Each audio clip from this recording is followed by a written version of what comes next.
Fellow citizens, we are a tough and optimistic people. In spite of the distractions of a few people who have made talking bad things about their country a political hobby, we are making great progress on all fronts.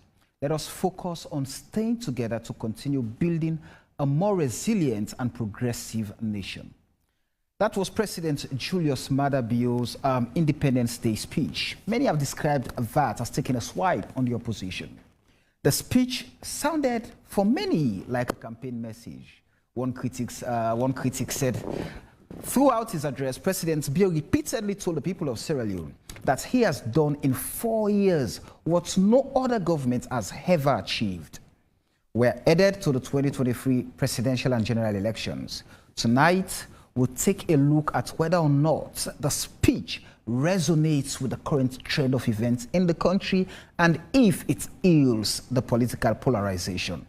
My name is Samuel Wise-Bangura and this is AYV on Sunday.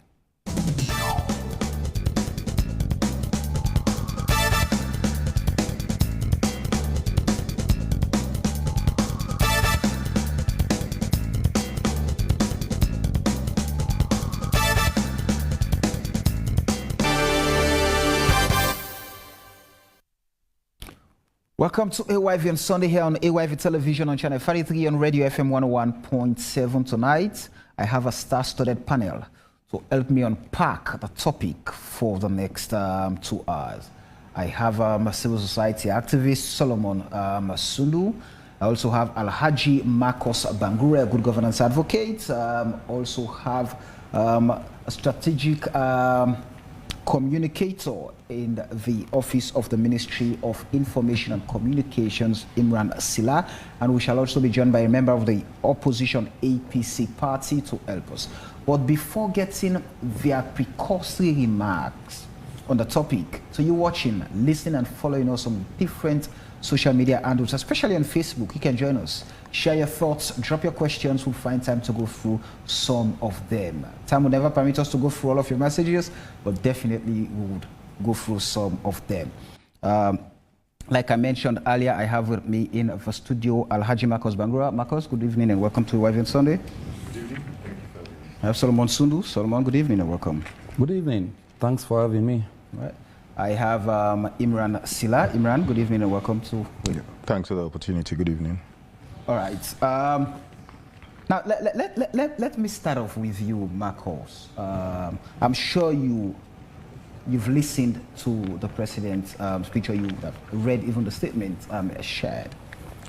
What would you, or how would you describe the president's Independence Day speech? Thank you very much. It is very important that we do and hear split analysis on the speech of the president, because it is traditional that year in, year out, a president must give a speech to the people of Sierra Leone, just like it is in other countries. The speech is well written, that I will say, but there are areas that actually need scrutiny because of the fact that a lot of people have shed eyebrows on the speech generally in terms of whether it actually reflects on the present situation on the ground. What I would want to ask, if I had the opportunity and I have the conviction that the president is watching me, is to ascertain whether the present situation is better than 4 years ago, because he highlighted a lot of achievements that he has made.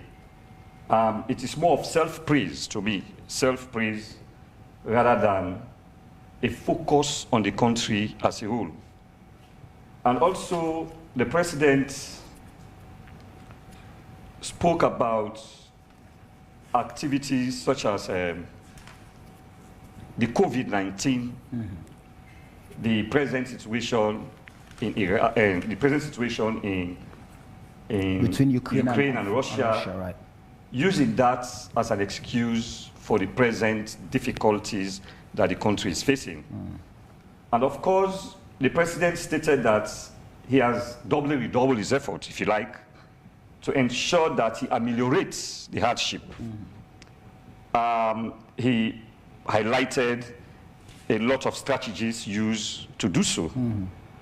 But these strategies used, are they really reflective? Say, for example, the president is talking about infrastructural development and the extent at which he has gone. He spoke about the free quality education. Of course, I commend him for starting up a process of that nature, which is good, for which we've got a lot of children now going to school. But I've always said that it is like when you have a show. Simply put, you get that. You say that free. It's free for people to actually go in and enjoy themselves. But when you got in, you buy a soft drink for 50,000 leots. That is how I describe the free quality education, right?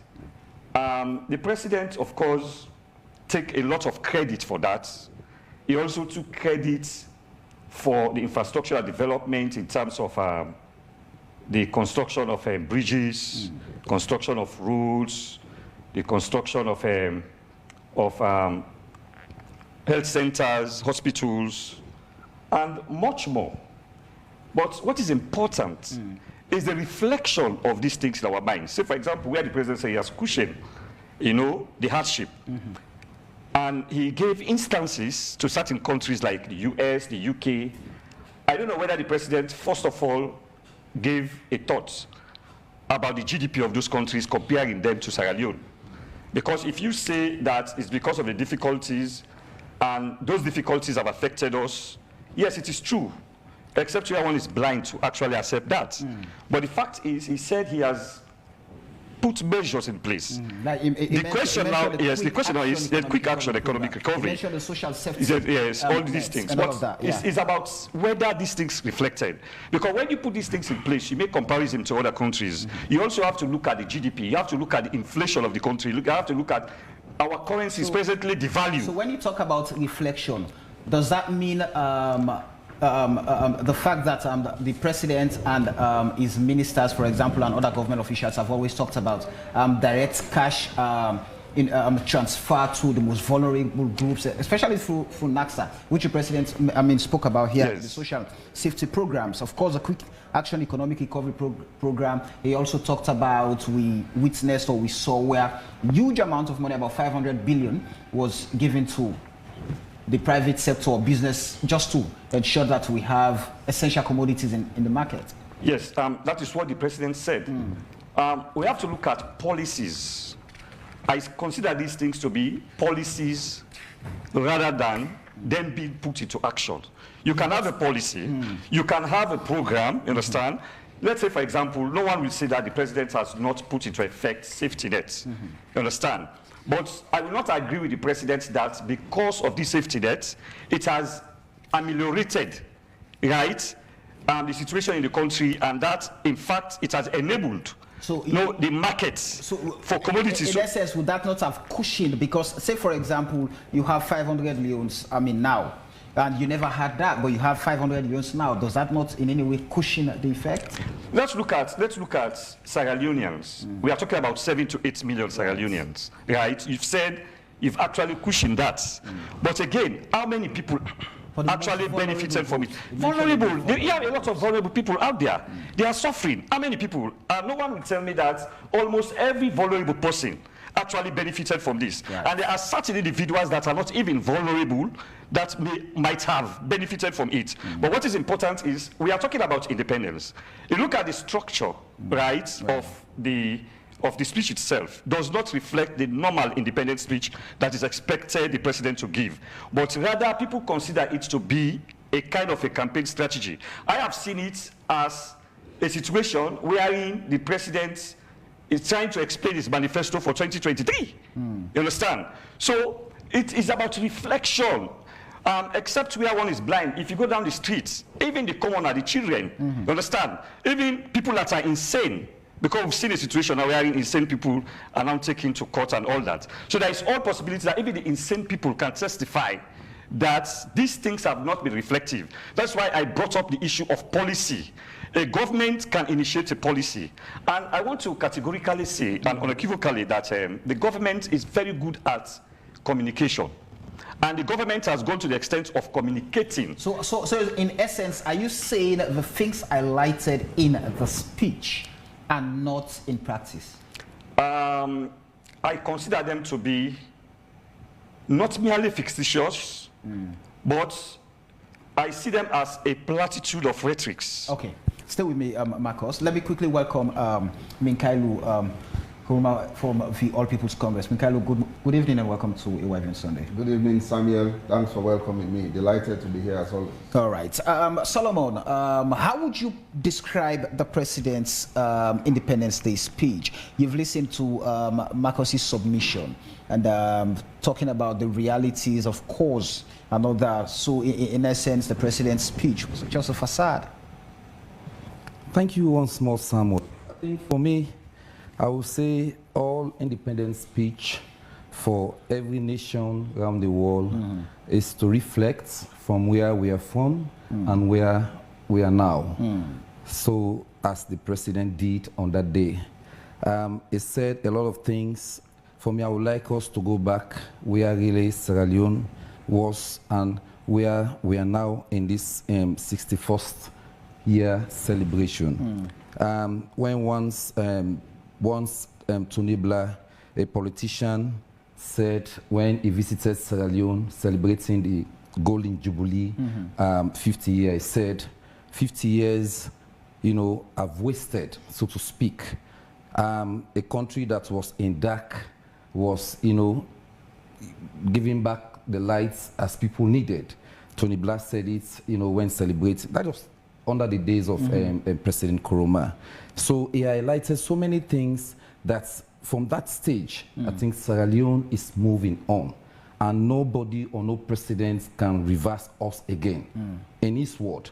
So meaning, we are moving from where our colonial masters leave us, where I would say, you know, since 1926, Fobe College was established, I'm stand to be corrected. Right. And then within that period, we have 26 schools around the country. They came in, they made it to 36. So for me, as Tony Blair said, 50 years down the line was really not good for Sierra Leone. We think of the war, what brought in the war, the grievances, bad politicians, and the like.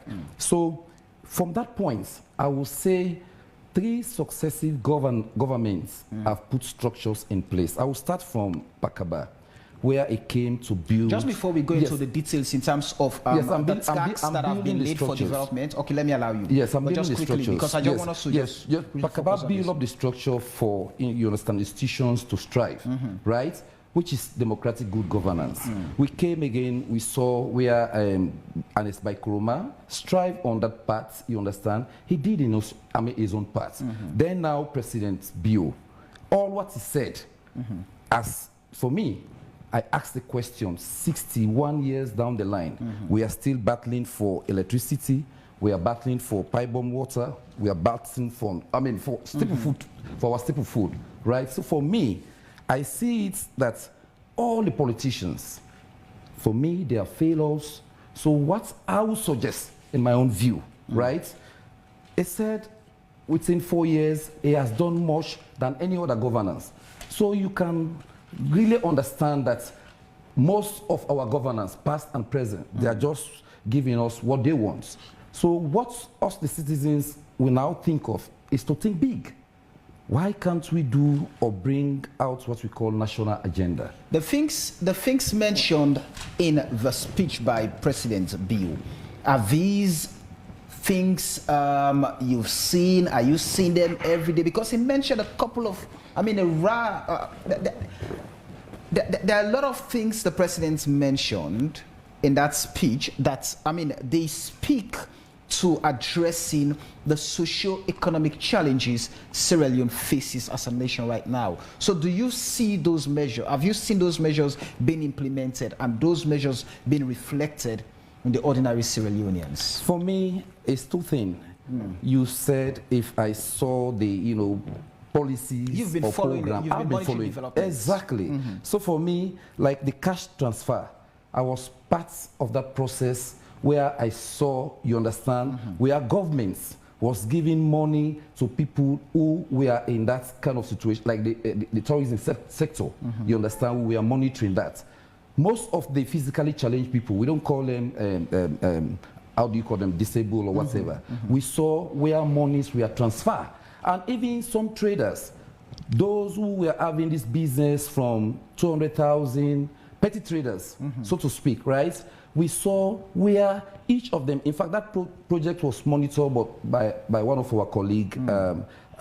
His name is there, who is in charge of youth, right? I think the Ministry of Youth also, from 100,000 leons, we saw where they were giving from 1 million, 1.5, based on the historical background of your business during the COVID business support. value. Exactly. So I saw that in the actual form, right?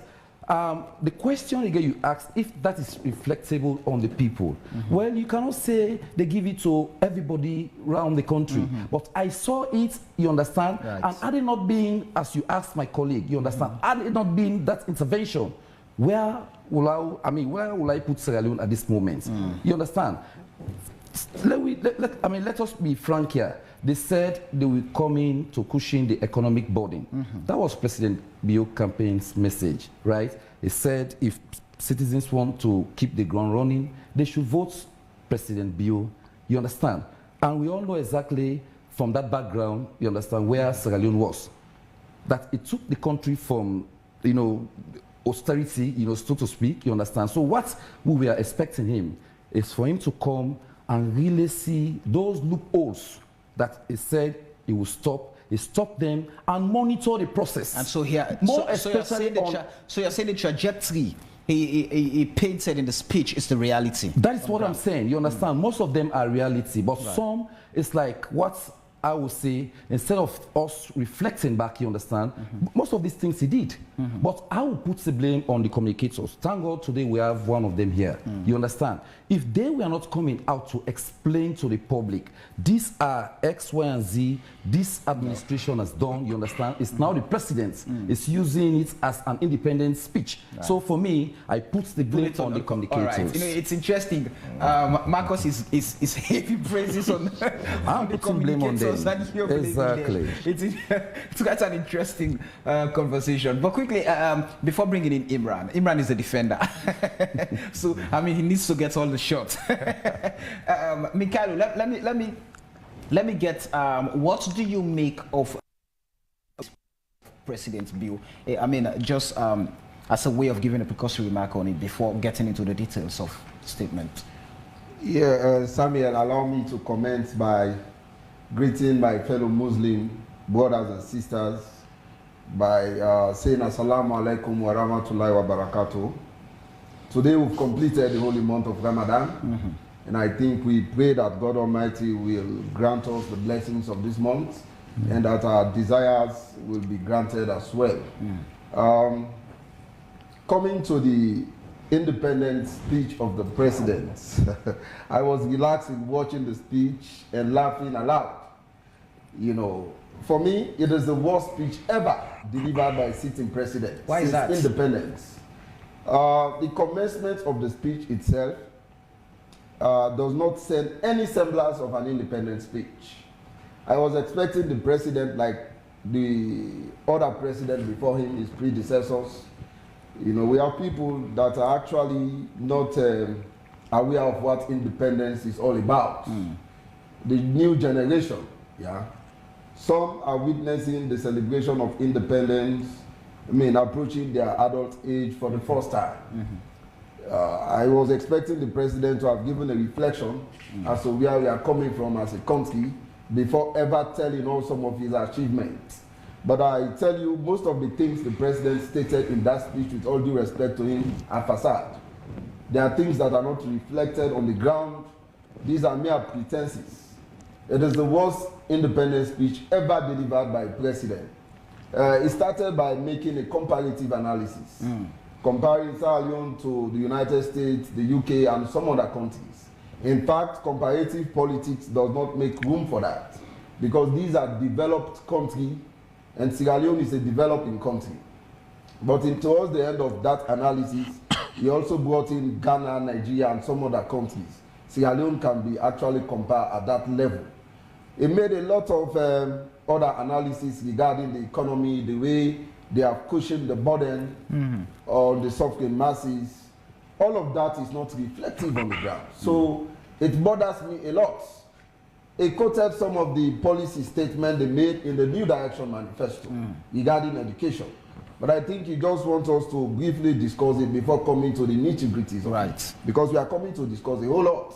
If you want to tell me about education and the promises you made in your manifesto are not achieved, and you say your government is the best in 4 years compared to other administration, that it in itself is a facade. A lot of other issues were raised by the president. He spoke about health, the way they have invested regarding health, the health sector, the equipment of doctors and nurses. We have witnessed a situation in this country recently in which doctors, this staged the strike. We saw a situation, an awkward situation at Connaught Hospital in which the cleaners strike because they were not paid. Doctors were jumping maggots to go attend to their patients. Nurses were crossing the street to go to nearby pharmacies to get medical equipment just so that they can attend to their patient. We have also seen the skyrocketed or alarming prices in basic commodities. We saw the pints of oil, cooking oil, from 2,500 to now 10,000 yuans. We've seen rise from 200,000 yuans or 250,000 yuans 4 years back to now 700,000 yuans. So how is the president actually salvaging the situation of the economy or the burden on the people? We've seen the alarming increment on fuel. We left it at 6,000 yuans. It is now 15,000 yuans. Don't tell me about the Ukraine-Russia war. Don't tell me about the barrel of fuel, 150 or $45 per barrel. In 2008, we witnessed a situation in which there was an increment in the price of fuel per barrel, so from about 90 to $145 per barrel. But still, the APC was able to subsidize for fuel. The last time Imran was sitting here telling me government is now subsidizing on fuel. And then the vice president came in the other day to say they are considering to see how they can subsidize on fuel. So I don't know if Imran or the vice president who is actually telling the people of this country the truth. All right. There are a lot of issues in that particular independence statement. Okay. But let me conclude by emphasizing the point that it is the worst independent speech so ever delivered by a sitting president in this country. All right. Imran, let me bring you in now. Assessing the president, I mean, you've listened to the assessments, I mean, just generally in their just introductory remarks about what do they make of the president's Independence Day speech, and you've listened to them, they've made their submissions. What's your take on that? Thank you very much again. It's interesting he mentioned the price of oil, I mean cooking oil, as one of the things he feel have gone up, right, and which is true. I don't know if all of us have been following the news. On BBC, I think it was last week. Interestingly enough, they get their sunflower cooking oil from Ukraine. Right. And this was not being reported by politicians, by the way. This was just journalists on BBC, I mean, who send their reporters out, and whatever they find newsworthy, right, they send to BBC, and who, I mean, the person anchoring would obviously relay that information for people to know. So because of the shortage of the importation of sunflower oil to the United Kingdom, it has been rationed now. What do I mean? If you go to Sainsbury's and Tesco's, you are not allowed to buy more than 2 bottles of cooking oil, sunflower oil. Others will not allow you to buy more than 3. That has never been the case. I mean, even at the start of COVID, sunflower oil was always available, even though, I mean, there were disruptions in the supply chain, production, manufacturing, and all the rest of it. And as I sat there watching the news on BBC, I said to myself, if not be salon now, the next thing you'll get the following morning, well, in fact, starting that midnight from civil society organizations, well, some, and obviously politicians looking to latch into every single thing to get political mileage. Oh, it's all now government not serious. Now cooking oil and in the direction so now this country. But it is happening now in the United Kingdom. And it is being reported factually by journalists because it is their responsibility to relay those informations out to the people of the United Kingdom. But I mean also because we have access to BBC, CNN and Sky News, we get the opportunity to see those news firsthand, and it helps us to give, I believe, a certain context and perspective. Number one. Second, I think it would also be useful for us to Google. I mean, I see all of us have our phones here, and go to the IMF World Economic Outlook, right? They had a preliminary report on the 8th of April, 2022, and then there was a final report which came out, I think, around the 19th, I think, of April, 2022. And you know, they do their report, survey, analysis, and report twice a year. So at the start of the year, and then obviously first quarter, and then last quarter. That is when they get their reports out. It's interesting that amongst the things they've talked about is inflation. Their economic forecast for developing countries I mean, has been reviewed downwards from about 5.5% to about 4-point-something%. They continue to bemoan the fact that there's going to be inflation, disruption, I mean, in the supply chain. Ships are in fact even not available. The Russia-Ukraine crisis has also been mentioned. And, you know, I think these are necessary things for the public to understand and to know. We owe it to them. What do they say? There's an old adage, politics end at the water's edge. Let us come and have an honest and decent conversation as to what those issues really are and how it is affecting developing countries, developed countries, right, and also market economies, if you like. And what is government doing in this particular instance? Because that is what I wanted to that is why I wanted to come in, because the president highlighted a couple of things he described as immediate steps to cushion the harsh economic realities. Because like I mentioned, I mean, Sierra Leone, like other countries around the world, absolutely, I mean, is suffering as a result of the COVID-19 pandemic, the war between Russia and Ukraine, and a whole lot of other things. But I mean, steps are being taken to cushion those realities, and these guys have questioned those steps. I mean, those steps are not there. Well, I mean, you can understand if Mikhailu says those steps do not exist for him. He has a political party that he belongs to. I mean, the date for the next elections have been announced. I think it's June next year.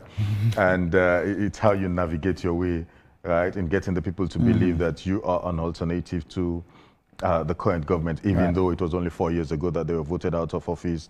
And I'm sure he realizes what those reasons were and why people did not vote for them again. So, I mean, for me, the point is this.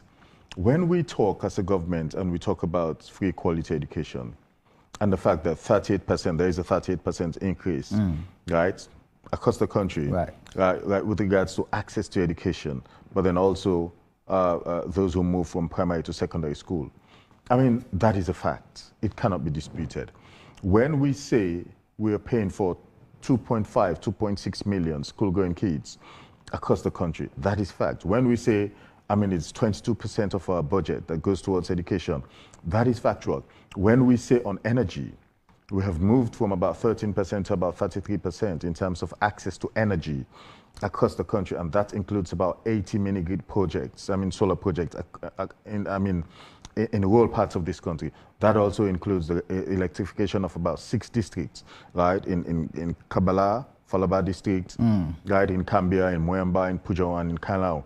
Those districts combined, total, have not seen what you'd call electricity, something that we take for granted in Freetown, right? They have not seen electricity supply for 40 years. I mean, on average, I think it's about the average age of every single one of us sitting here, right? And so that is what we're talking about, and that is also factual. When we say we have rolled out social safety net and people have benefited from it, that is also factual. When we say on healthcare, we have doubled our budget on healthcare from about 5 to 6% to about 12%, that is also factual. What are the results? We're now talking about health outcomes. So we're not only talking about health targets now, right? We're talking about health outcomes and how the measures we implement, how do they help to meet what our outcomes and our expectations are for the health sector? I mean, that is also factual. So yes, we're going through difficult times, and His Excellency the President has talked about it before. And at every given opportunity, right, he will continue to let us know, the people of this country, let us know that, yes, there are global circumstances that is beyond our control. The Russia-Ukraine crisis was not started by us. And interestingly enough, I'm sure we all remember when the budget for 2022 was read, right, in the Well of Parliament. That is usually done in around November, December. That budget was read. And in January, the following year, there was COVID in China. We recorded our index case, I think it was in March, 31st of March. That was when our index case was recorded in Sierra Leone. And so in consultation with the IMF and World Bank, everything had to be reviewed on revenue, on revenue, on GDP, on everything. It had to be reviewed. And we now had to have an input. So we saw a revised budget being read in the Well of Parliament again, which talked about lives and livelihood. How do you combine the two? Focusing on healthcare, but then also making sure that essential parts of this country continue to be up and running. So we talked about infrastructural development. We're doing 1,700 kilometers of road across the country, both in rural and urban areas. Right? Feeder roads and trunk roads were being done. That was to make sure that, yes, we continue to link parts of this country that are necessary for the economic growth of this country, but then also, I mean, to make sure that people have jobs, because you're talking about basic labor jobs, and that was made accessible, right, with those infrastructural development. When we say, I mean, at the height of COVID, that when businesses were shut down, we rolled out support for them, for the tourist sector and many other places. So let's get into the details now. Let's get into the details of the speech. Let me quickly just bring in Marcos. So the president alluded to the fact that even in Sierra Leone, like other parts of the world, things are more expensive now than they were a few months ago. And he mentioned that the global supply chains have been disrupted, and there are factors responsible for all of that. You have the COVID-19 pandemic. The world continues to struggle, I mean, to put under control. We're now agreeing that no matter what, we have to live with it. He also cited the Ukraine-Russia war.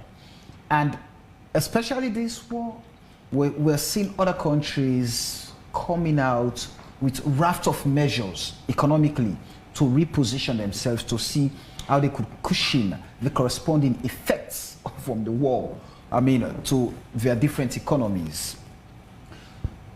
For us as a nation, heavily depending on importation for almost everything we do, it just puts us at a point where we would have to say, can we just go on our knees and beg God so that the war can stop?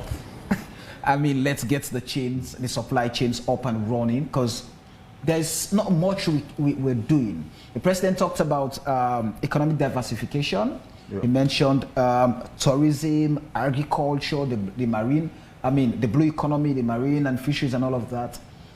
But with the current realities and the steps the president mentioned that the government has taken, are they enough to fix or to keep us surviving through these global crises we're in?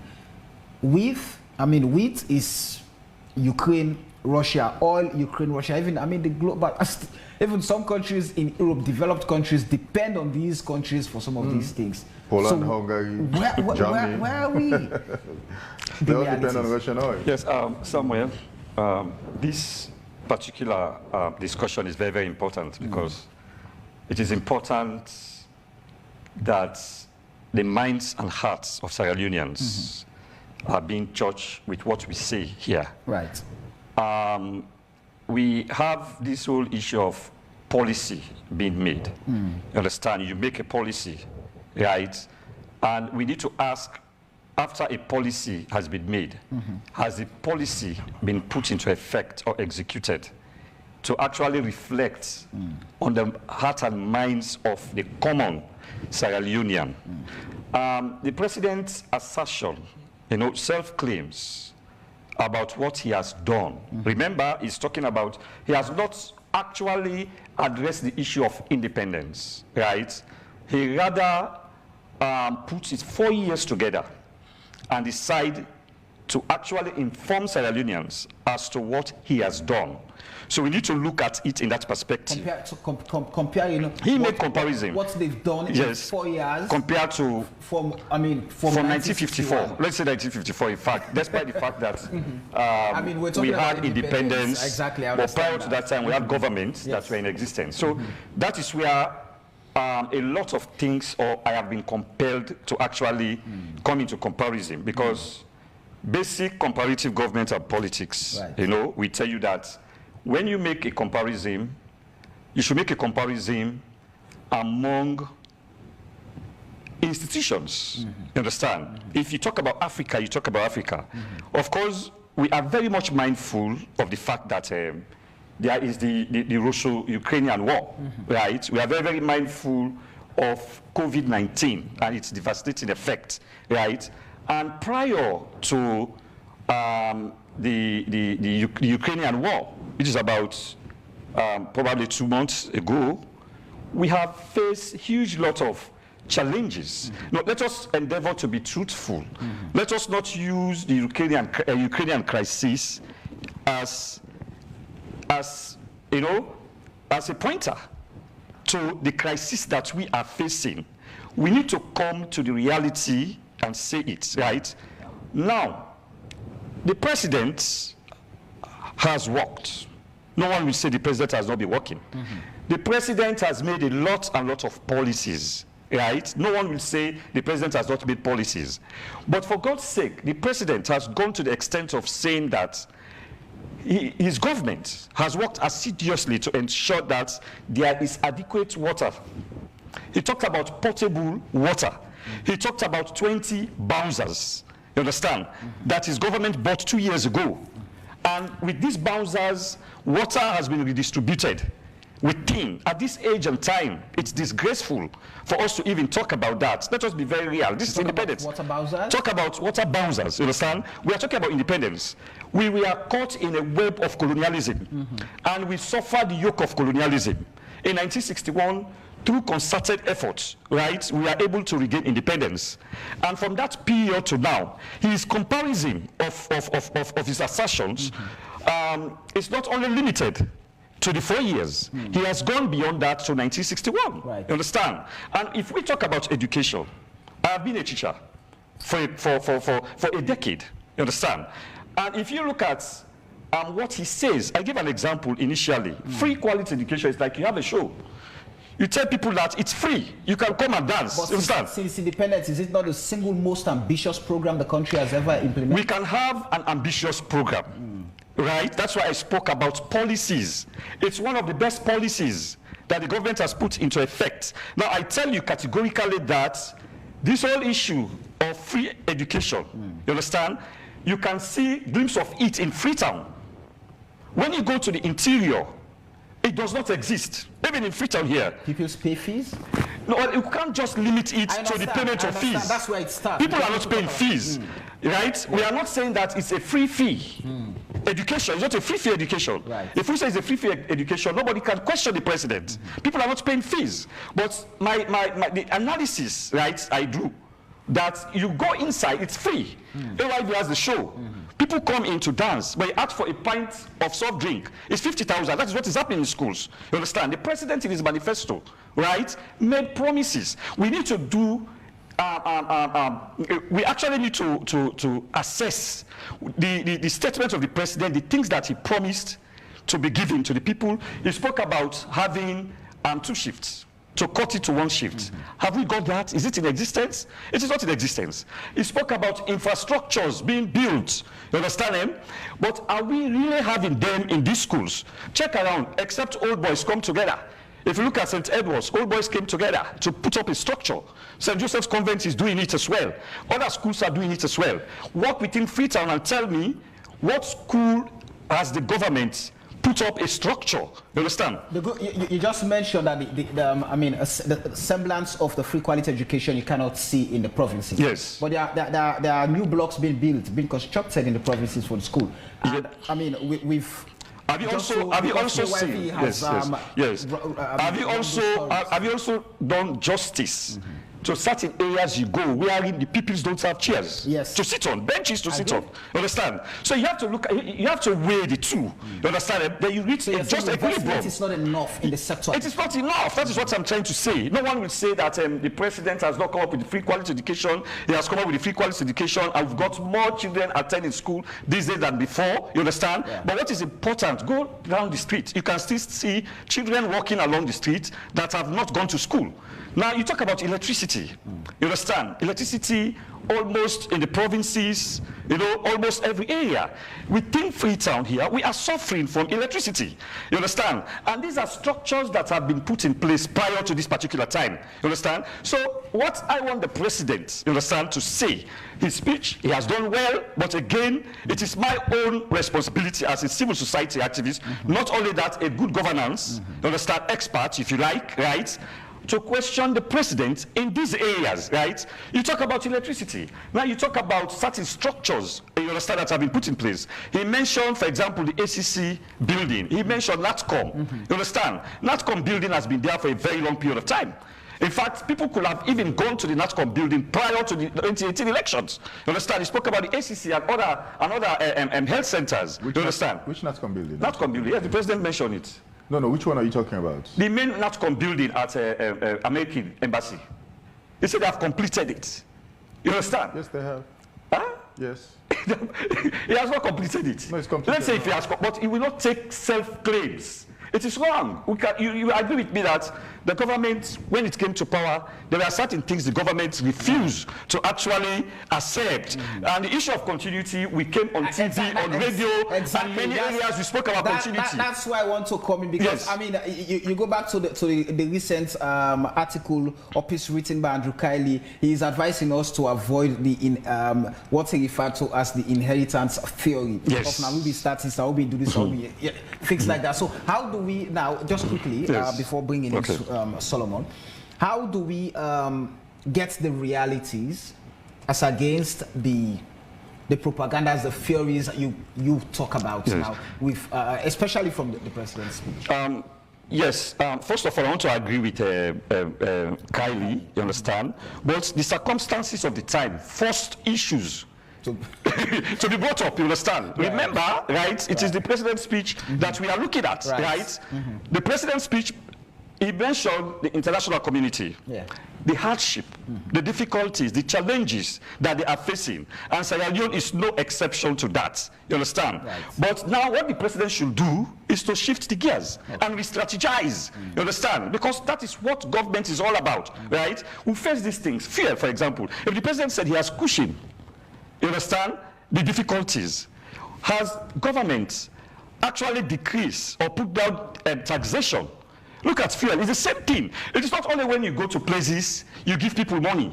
There are ways you do it. For example, the president spoke about socio-economic factors. Most of what the president mentioned are more of socio-economic issues, you understand? The basic things that individuals should enjoy.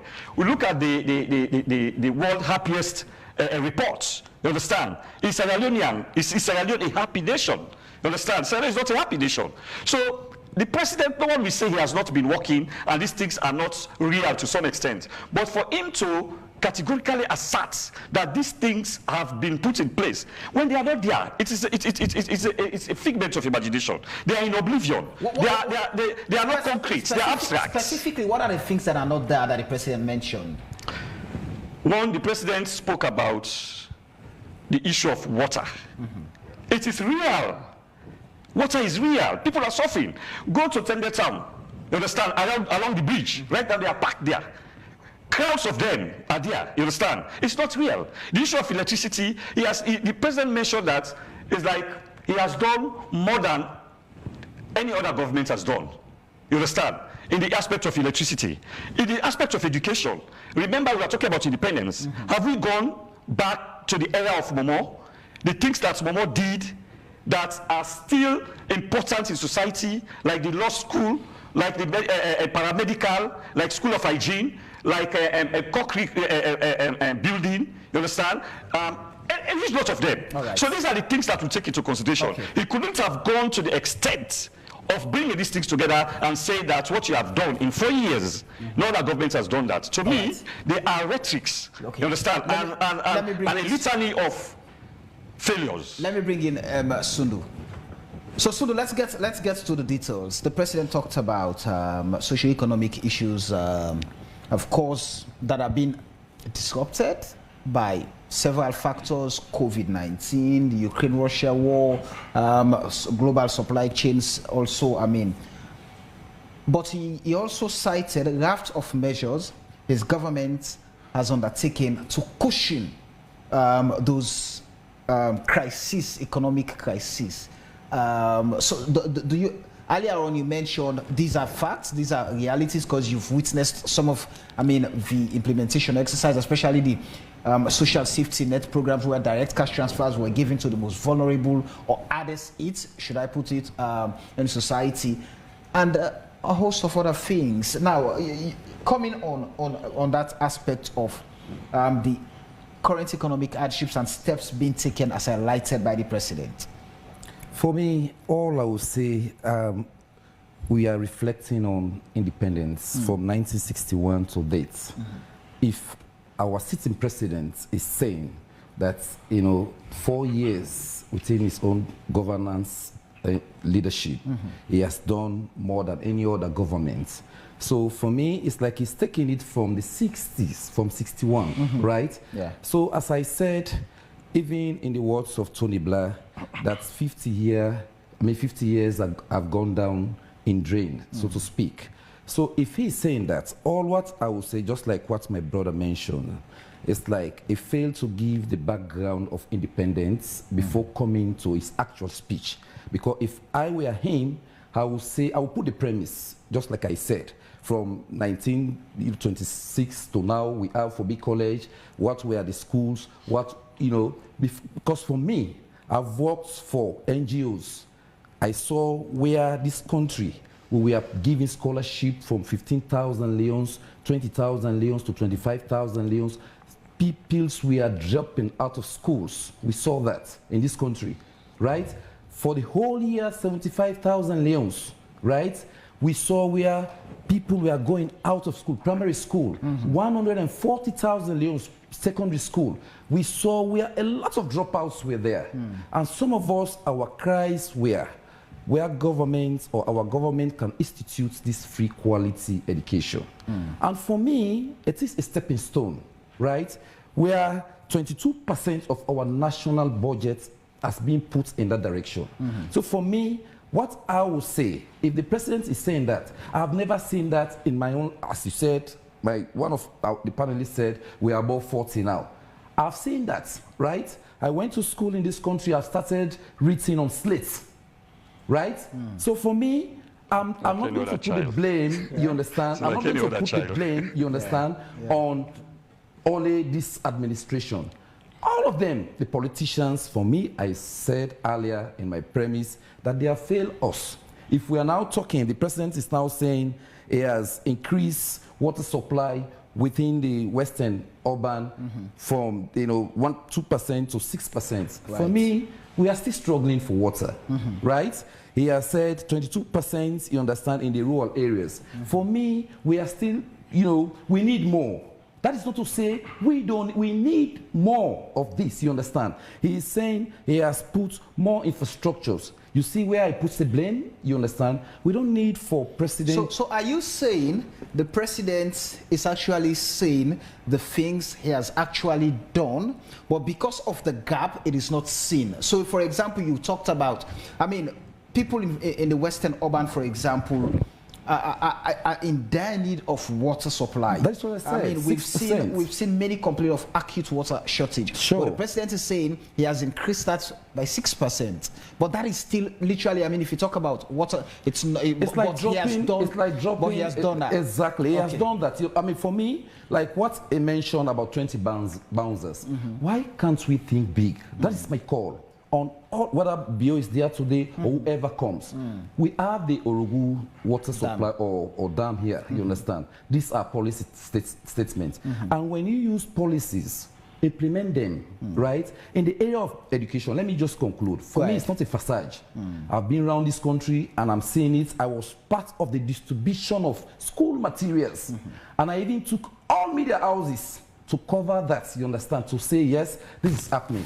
All I will say, citizens at this point in time, 64th year anniversary, like what Tony Blair said, the 50 year gone down the drain. We, the young generation, what will we now, encourage our leaders to say? It's for them to speak to the truth, not rhetorics. Again, we don't need anyone to come and say, this is what, in fact, that is why we are going to bring our program called Questions and Answer, right? If this president is taking the blame of 4 years, he has done more than any other government. So it means all of them have failed us in this present time. Let's talk about the electricity.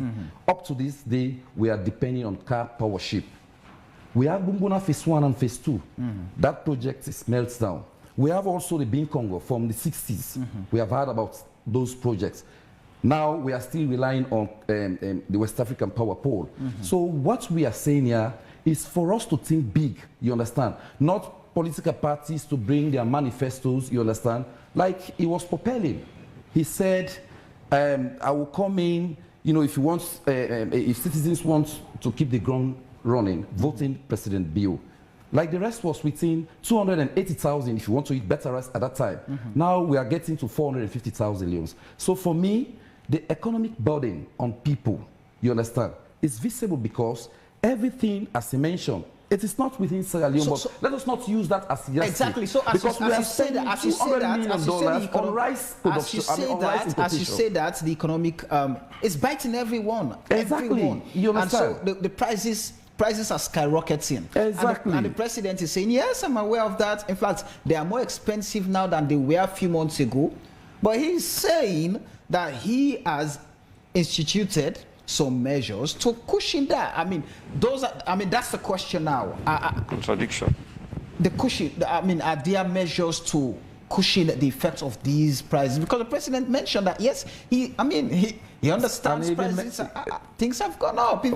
Let's accept he accepted the reality on the ground. But he's still saying he's the best to cushion the economic burden at this point in time. That is what he's saying to us directly. But what we are saying, if we are really spending... What do you think in my thoughts, in my view, we are spending $200 million on rice importation. And we heard about this Tomabu and other bowly lands, right? Why can't we think big for our own staple food, right? Sierra Leone is not a producing country in any facet of life. The cocoa, cacao, you said, you understand, which we're supposed to do finished product here. We are not doing it. And these politicians are saying they have money, you understand. Where are the farms? So for me, the president said all ministries, operatives should go to farming. Where are these farms? Our own local products here is not visible. So all what he said, all what people are saying, cushion the economic hardship on all other areas. For example, the fuel. We all know fuel is a composite commodity. As you touch fuel, you understand, it cuts across. So if fuel price from 10,000 leons to 12,000 leons to 15,000 leons, right, as we speak, we know we are not producing fuel. But why can't we put measures in place to have more tank farms, so to speak? So these are my recommendations. I don't want us to come here and speak politics. Let's speak on reality. You understand? Reality is what we should speak to our people, because 2023 is coming. No matter what you said, you understand, or say here, people are seeing us. All right. Let me bring in Mikhailu. So Mikhailu, the question is the things mentioned. You started, citing some of them, the things mentioned by the president. Health sector, there is huge investment in it already. We'll soon get a state-of-the-art health center in Sierra Leone. There are investments in the education sector, the construction of new universities. Go to Kono, he cited the Kono University. Measures being taken to cushion the economic crisis in the world, which Sierra Leone is extremely extremely, being part of, and the pains are excruciating economically in Sierra Leone. The president alluded to that, but he said measures are being taken to push him to take off some of the pains from us, the citizens. What's your take on those measures being taken? Yeah, Samuel, I told you earlier that the statement itself, with all due respect to the president, most of the things mentioned are facade. Let me deviate a bit by making a few corrections regarding the establishment of Slpp College. Being a product of Slpp College, come as to the Union President, I owe it to them. It's in 27. So that's why I said I'm stand to be corrected. Go ahead. Let him go. Yes, I said I'm stand to be corrected. You hold me accountable. Yeah, I stand to be corrected. That's what I said. We can continue. Yes. You see, Imran, I was following social media. I heard something that was written by Umar Fofana. He said, I went to U building this morning to interview the trade minister about the high cost That's an old post. of food stuff, but it is still within Recycled. it is still within the year. No, all those stuff. Is that okay? This is All the those first stuff. independent No, administration. no. She came across it So- today. Yes. But it's an old stuff. It's an No, old yes, one. go ahead. I agree with Imran. It's old. Yeah. Go ahead. It's Use old, it. but I've Yes, seen go it ahead. for the first Go ahead. It's new to you. You're seeing it for the first time. That's news. It's a news news. to you. Go ahead. Yeah.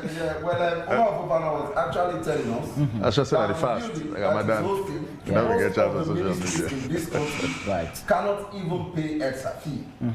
No electricity, and he's working there. Imran, I think the government strategic communication unit is out at the EU building, and at the time Umar Fofana visited, there had no electricity because they cannot pay extra fee. We want to analyze the president's speech. He was saying, Minkai is sitting here and can tell you most of what the president has stated are not tangible because he wants to score political goal. I am not here to score political goal because the facts are there for people to see. All of us as Sierra Leoneans, we go to the gas station to buy fuel. We go to the market to purchase basic commodities. On a daily basis, we transact, we do transaction. We are being taxed in any place we go. So it is clear for all of us to see and understand. I want us to spend some time to thoroughly analyze the president's speech as you've highlighted, my brother. The president, for the comparison, firstly, he started, I have the full text. He started by greeting us in the holy month of Ramadan. He made some comparative analysis. I have said comparative politics does not make room for you to compare developing countries with developed countries. But thankfully, he also mentioned some developing Countries within the region, exactly. I don't want us to rely on the excuse of given the fact that Ukraine is at war with Russia. Is that not a factor? It is a factor, but let us don't use it as a yardstick to make excuses. That is why you are a government. You are elected through a manifesto, a social contract.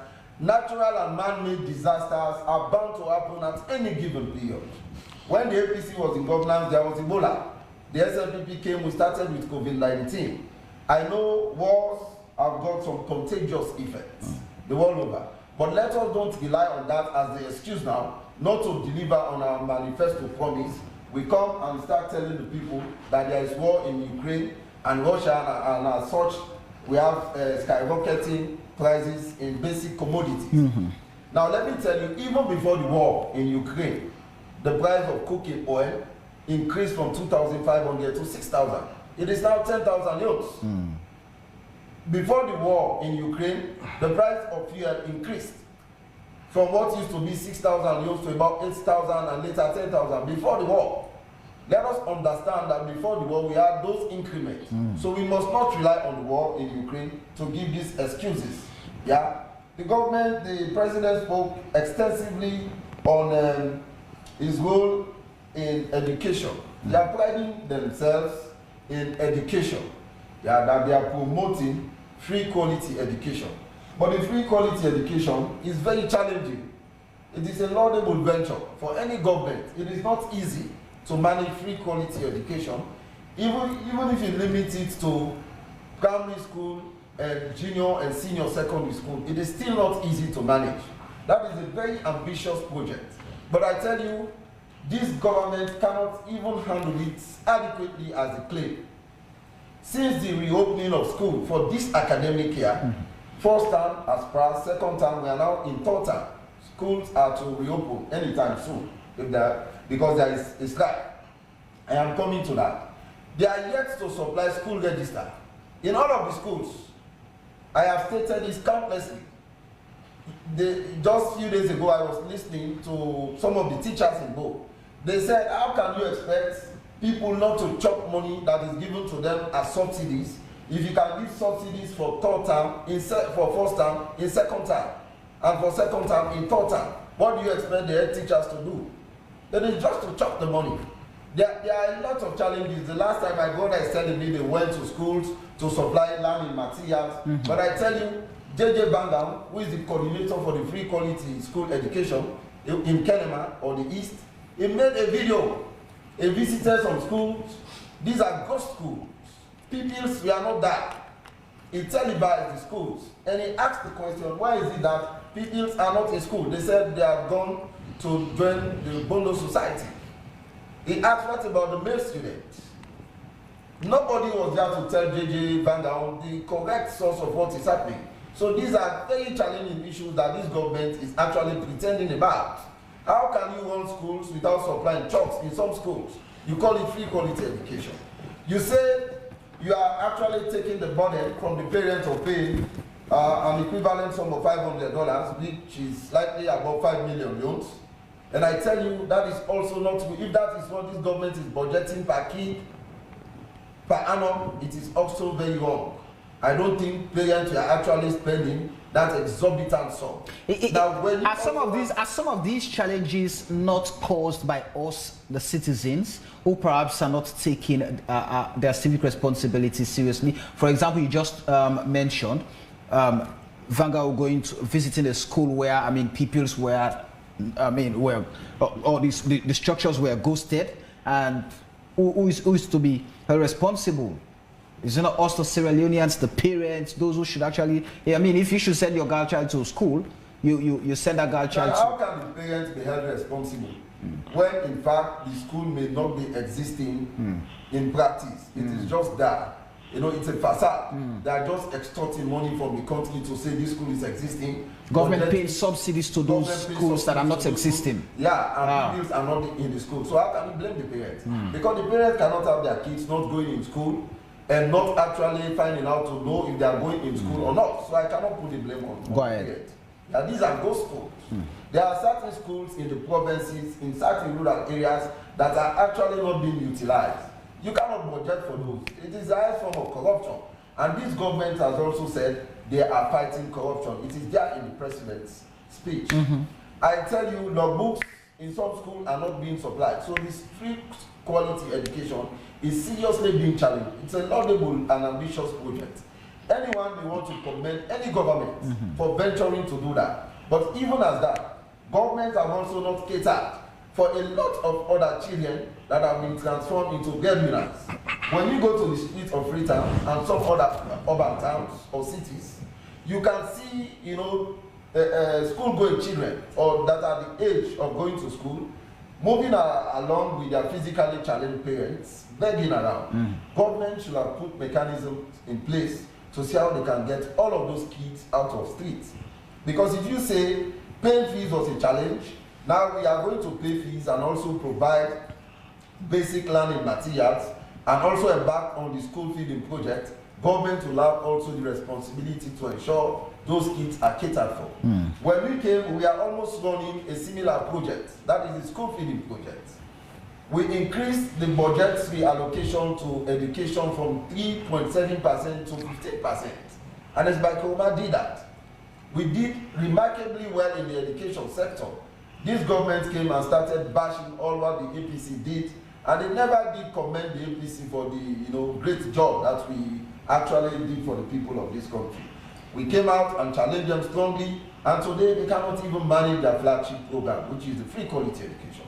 Just recently, a teacher was arrested after leaving AYV, just for merely expressing the fact that they want their welfare to be maximized. They call themselves Teacher Solidarity Movement. It is being headed by one Mohammed Salih Khan. He was arrested and taken to CID. Even this afternoon, we are on air at the media junction. He expressed a lot of dissatisfaction. 2 teachers were also, Kylie and the other whose name I cannot remember, they were also arrested in Bo and they were detained. They spent the independent night in Bo just because they expressed the fact that they want their welfare to be maximized. Then you say you are running a free quality. So, so as you said this, for example, I have had conversations with the Minister of Basic and Senior Secondary Education, for example, Dr. Senge, where he has told me emphatically that, for example, no teacher with a PIN code would say he or she has not been receiving salaries when those issues were coming up.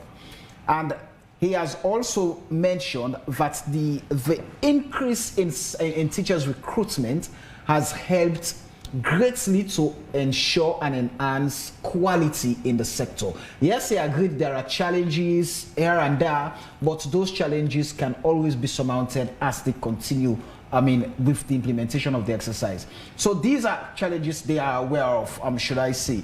But they're also saying, we've been working, we've been doing extremely well to ensure that we improve on the quality, we improve on enrollment, and so to speak, the recent report on education about out-of-school children, Sierra Leone smiled as against other countries in the region. Is anyway that reflective on the ground? Is trying to say that the teachers are making baseless claims and their claims are not justifiable? Is that what he's trying to tell us as minister? You know, Mohammed Salih Khan was very clear that the salary they are paying them is not enough to take care of their basic needs, even on transportation alone. They cannot use that to pay for the month. If you are paying a teacher $1 million, for example, and the teacher is spending not less than 50,000 euros per day on transportation, do you expect that teacher to be able to sustain his or her family? This is very deplorable, for crying out loud. It is appalling, to say the least.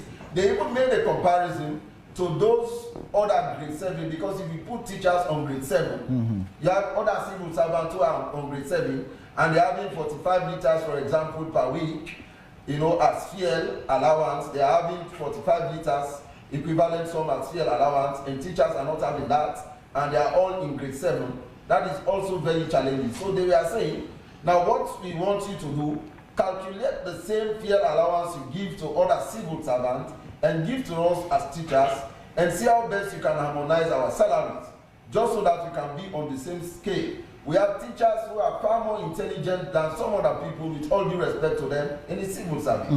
We have teachers who are more educated than some other people in the civil service. So if this government is priding itself in promoting free quality education, there can be no quality without maximizing the welfare of the teachers, because it is the teachers that are responsible to ensure the quality is enhanced.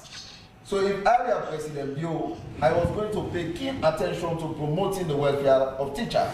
He made a lot of manifesto promises which is yet to fulfill regarding the welfare of teachers. But even aside that, the president also did make a lot of other claims. Well, is the president, just quickly before you go to those claims, and I bring in Imran, before you go to those claims, is it that perhaps maybe the government is just too afraid to say, okay, well, let's just keep increasing and look, the salaries of these guys, because at the end of the day, the wage bill will be bloated. Well, last time... And you say that our budget is almost running up to 10 million in this country. Yes. Yeah? And then what is responsible for that is because of the wage bill. That employment we are created for pauper boys. Employment we are created for Imran and some of his likes, just so that they can be paid from the consolidated revenue funds. I told him the last time, he said, those that have been employed, are they not Sierra Leoneans? But recruitment is done based on political lineage. It is done based on regional basis. It is done based on party affiliation, and that is what is wrong. We are saying we have recruited nurses. A lot of nurses are grumbling because they don't have PIN codes. We are saying we've recruited teachers. We have teachers that are going to school teaching, but they don't have PIN codes. They rely on stipends that are being given to them by head teachers. So we have to revisit the whole system, so to say, and see how best we can address the issue of teachers. We have a lot of other things to discuss. I don't want to belabor. Yes, go ahead quickly. This is I need to bring it in. The president spoke about increase in agricultural productivity. Give me a break. What are we talking about agricultural productivity when we cannot even produce anything in this country? We rely on importing basic things that including onion. We import sweet potato. We import almost everything in this country.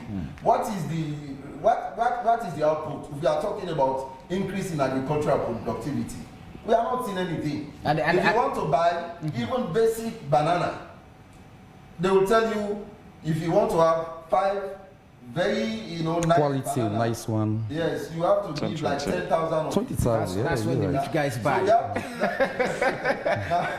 When you want to buy the imported lemon, it is 25,000 euros for only 3. So let us understand those things. That there is no increment in terms of agricultural productivity. The Tomabom project is there. Right. I told you the last time, and I told Imran that they cannot even harvest the rice that they are actually claiming to have produced because the mechanism is not there.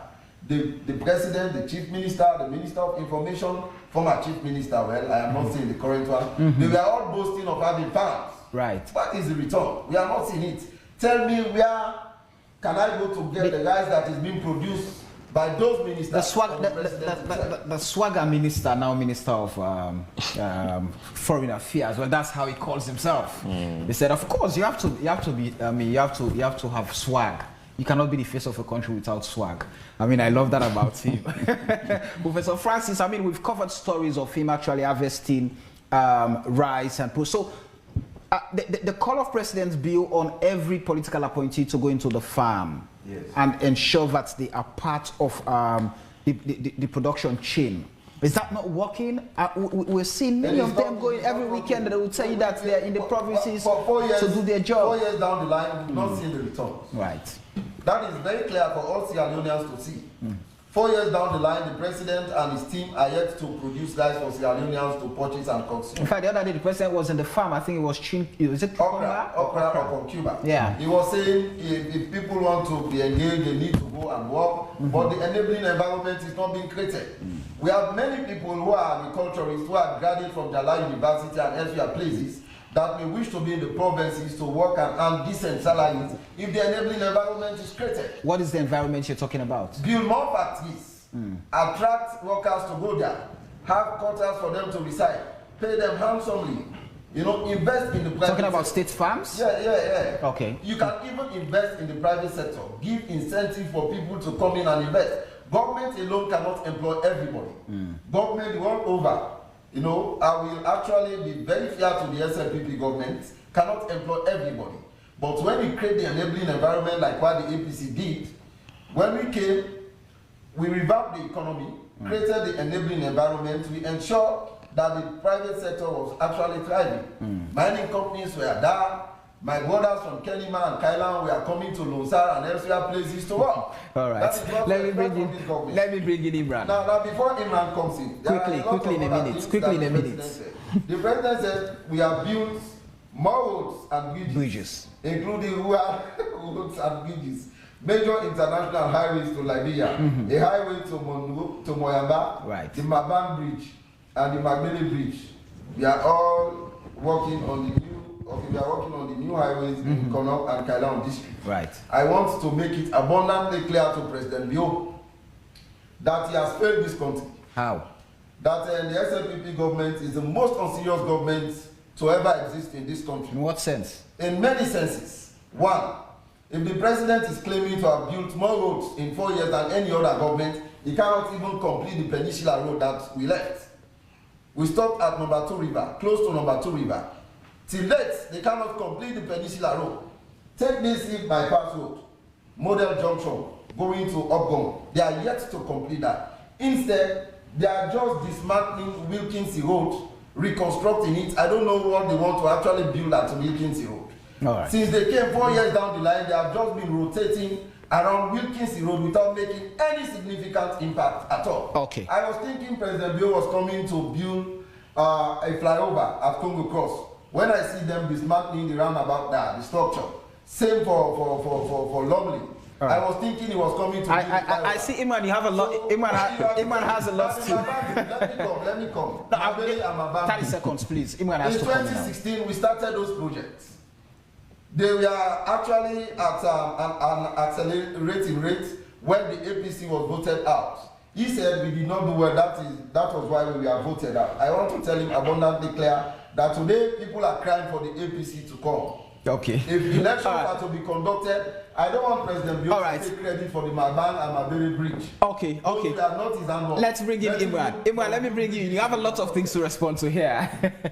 And I'll give you the time to respond. So take your time. Probably not a lot of things to respond to. I mean, I know Minkailo very well. He's gone through 30 days of fasting. And as you get to the last 10 days, it takes its toll, naturally. I mean, I hope that once, it all ends tomorrow and normal life resumes for him, he'll get up to speed with a lot of things that we have been doing. Because when he begins to refer to a post that was done about 6 months ago for Omar Fofana, he begin to talk about I should say fast really don't take a toll on you. So I'll go forgive him for a lot of things and not necessarily respond to all. Now, for me, I think earlier on, the APC set themselves an approach and a target to criticize everything and anything, right? Whether people are benefiting from it, whether it is necessary and needed in this country in terms of moving the country forward and for the development of this country. They are not interested in any of those. Everything for them is to criticize. And they have done so particularly for education, and I'll tell you the reason why. They understand it's the most ambitious project ever in the history of this country. They understand it's about the future of this country. They understand that it can only be of positive value, right, when you send 2.5 kids to school, right, and you provide the opportunity for them to be able to take public exams also, so that they move from primary to secondary and completion. Right? But all of those is not of interest to them. They feel that because there are drawbacks and challenges, that means for them it is not working. So they would never talk about the fact that 2.5 million kids are actually benefiting. They would never talk about and acknowledge the fact that those percentages have gone up in terms of access to primary school, in terms of retention levels, in terms of transition levels, in terms of access for girls, right, to primary and secondary school. None of those is of interest to them. It's not about the future of this country. It's about the future of the APC and the fact that they need to get back to power. So, Mikhailo, you say the challenges are numerous. If you compare the challenges to the gains, they outweigh the gains. Again, I like to bring in a global context and global perspective to many of the things we talk about. Because Sierra Leone is not in a bubble, right? We live in a global world and we're all connected and interconnected in a way. Whatever happens in Russia has its own impact and effect. In fact, let me give you a situation. Yesterday, a friend, just a privileged conversation, he went to the shops to buy baby milk for him Pekin. And I think the way everyone now, the one will get wheat. It was out of stock. And out of curiosity, been get for us, well, which happened? Because now this I can buy for me Pekin. They said, oh, wheat is being produced. That's the post where they sell. Now wheat is being produced in Russia, right? And they supply the Middle East. In fact, for large parts of the Middle East, those countries in the Middle East, they're looking out for options, as to how they could go to Turkey and other places so that they can get wheat and do bread, right? That same wheat is being converted now to do baby milk, where Naina be this baby in preference, but it was not there, so I had to go for the other option. Now, that shows the real impact of COVID. Of the Russia-Ukraine crisis, which for the opposition, they tend to downplay. Oh no, it's not important. Everything else you do. Look, across the world, we have seen inflation gone up. Across the world, we have also seen prices gone up. Across the world, we have also seen shortages for fuel, right, and other essential commodities. So you remember at the height of COVID in Sierra Leone, when they ran out of fuel in the UK, and that was for about 2 weeks. They struggled. Petroleum, no side. We be actually get fuel there, and people had access to it. So you begin to think, if that was if it had been the reverse situation, what would have happened? Oh, na government. It is so easy because people don't want to make available the right information, which is what we do at Strategic Communications anyway, to make sure that people, because everything is being seen depending on the lenses you put on, right?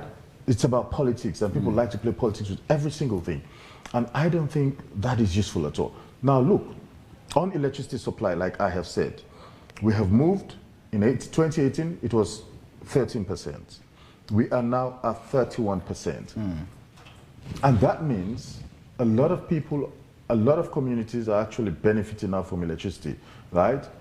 Solar projects and all the rest. 80 rural, communities in rural townships across this country are actually benefiting from electricity. We know that 6 districts are being electrified, and that project, I think, would come to an end, I think, either in 2022 or early parts of 2023.